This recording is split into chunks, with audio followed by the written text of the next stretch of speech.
Welcome to Daily English Avenue. Hey everyone! Welcome back to Daily English Avenue, the show where we practice real English by talking about real life. That's right, I'm Victor. And I'm Cynthia. Victor, before we started recording, I asked you something, remember? You did, and it kind of threw me off. Tell everyone what I asked. She asked, if you had to lose everything except 3 things, what would you keep? And I still don't have a full answer. My brain just went blank. mine too, honestly. I only thought of this question because my sister called me last week and asked something similar. What did she ask? She said, if your whole career vanished overnight, what would actually be left of you? That's heavy. It is, but it made me realize how much of our energy goes into things that might not even matter that much. Like what? Like the newer phone, the bigger apartment, the promotion, the followers. We chase and chase. And we tell ourselves we'll relax once we get there. Exactly. And I think that's the trap. We treat happiness like a prize waiting at the finish line. I actually have a phrase for that. My uncle calls it climbing the wrong ladder. Ooh, I like that. Yeah, you work so hard to get to the top, and only once you're there do you realize it was leaning against the wrong wall the whole time. That's such a good way to put it. So today, we're not going to give you the answer, because honestly, there isn't one single answer. Right. Everyone's ladder is different. But we do want to slow down for a few minutes and think out loud about what actually matters. If your English is around intermediate level, stick with us. We'll keep the pace easy and clear. Let's get into it. Victor, when you were a teenager, what did you think would make you happy as an adult? Honestly, a nice car, a cool job title, and enough money to never check price tags again. Very teenage answer. Very teenage answer. And look, wanting things isn't bad. Goals push us forward. Totally agree. The problem starts when we convince ourselves that joy only lives in the future. I'll finally relax once I finish this project. I'll finally be happy once I hit that number in my bank account. And then you hit the number, and 2 weeks later you're chasing a new number. It's like chasing a bus that never actually stops for you. Okay, that one's new. I like the latter better, but the bus works too. Take it or leave it. But seriously, my grandmother used to tell me, stop rehearsing your life and start living it. Oh, that's lovely. At 16, I had zero idea what she meant. Now I get it completely. Because so many people are stuck in rehearsal mode. Waiting for graduation, waiting for the wedding, waiting for retirement. And the actual show, the real life, keeps happening in the background while they wait. Let me ask you this. What's something no amount of money can buy back? Easy. A Tuesday afternoon in June 2019. Be more specific next time. I mean time. Once it's spent, there's no refund, no upgrade, nothing. It's strange too, because everyone gets the exact same 24 hours. The richest person on the planet doesn't get a single extra minute. So why do so many of us waste hours scrolling on things that leave us feeling empty? Maybe because deep down we assume there will always be more time later. Until one day, there just isn't. And I think that's why people say life isn't measured in years, it's measured in the moments that actually stayed with you. A late-night talk with a close friend. The smell of rain hitting hot pavement. Laughing so hard you can't breathe. None of that shows up on a resume. Never. But it's exactly what people bring up when they look back on their lives. Nobody on their deathbed says, I wish I'd replied to more emails. Nobody, ever. They talk about people, trips, Small acts of kindness someone showed them 20 years ago. So maybe it's less about what we collect and more about how fully we actually show up for our own life. That's beautifully said, Victor. Thank you, thank you. I have my moments. All right, let's take a short breath here.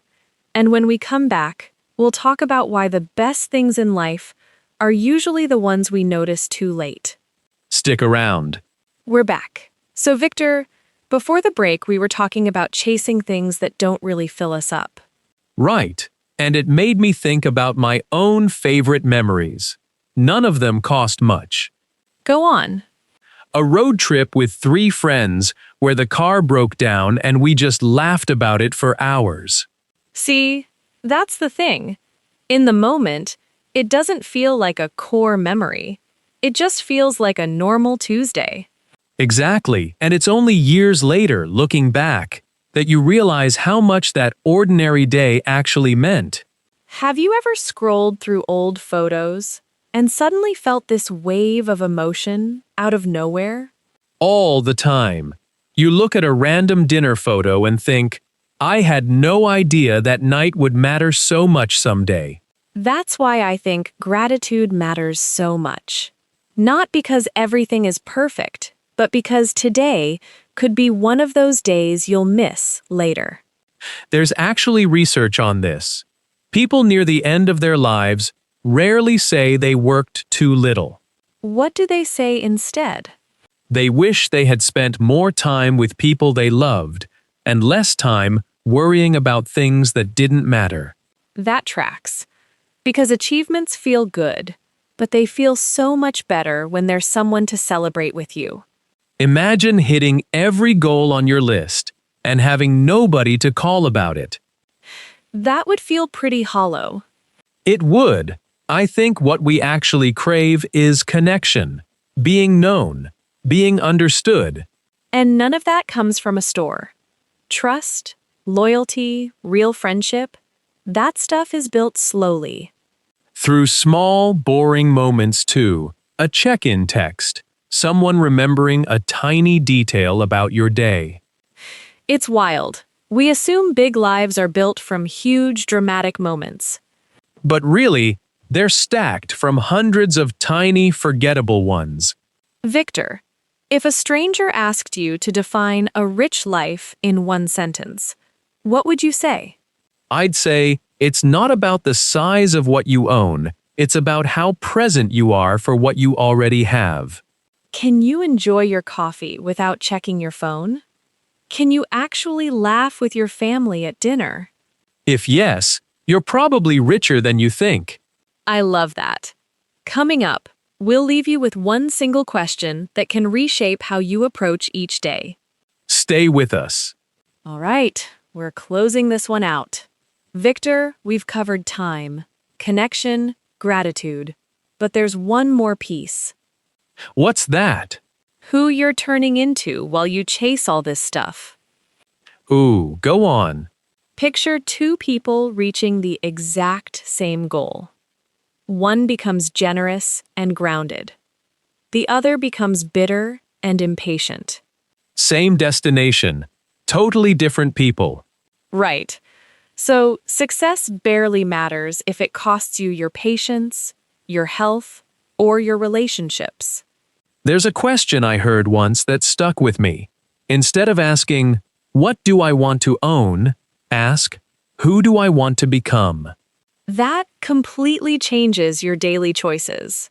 If you want to become generous, you start giving more freely. If you want to become calm, you start reacting differently to traffic and bad days. Little decisions repeated daily basically build your whole character. Okay, Cynthia, last question for you. Imagine you're 85, sitting on a porch, looking back. What makes you smile? Honestly, not my bank balance. Probably the people I loved, the mistakes that taught me something, the random Tuesdays that turned into great stories. Same here. I don't think I'll be replaying my inbox. Definitely not. Before we go, let's do our quick vocabulary corner. 5 words from today's chat. Word 1. Priorities. That means the things you decide matter most and choose to focus on. Example. After the surgery, his priorities completely shifted. Word 2. Fulfilling. That means giving you a deep sense of satisfaction or purpose. Example. Teaching turned out to be far more fulfilling than her old office job. Word 3. Cherish. That means to hold something as very precious and take care to protect it. Example. She still cherishes the letters her grandfather wrote her. Word 4. Mindset. That means your general attitude or way of thinking about something. Example. A grateful mindset can change how you experience an ordinary day. Word 5. Legacy. That means what you leave behind for others through your actions or values. Example.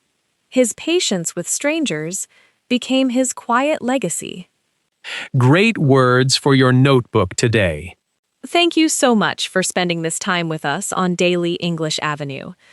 If today's chat made you pause for even a second, that's a win in our book.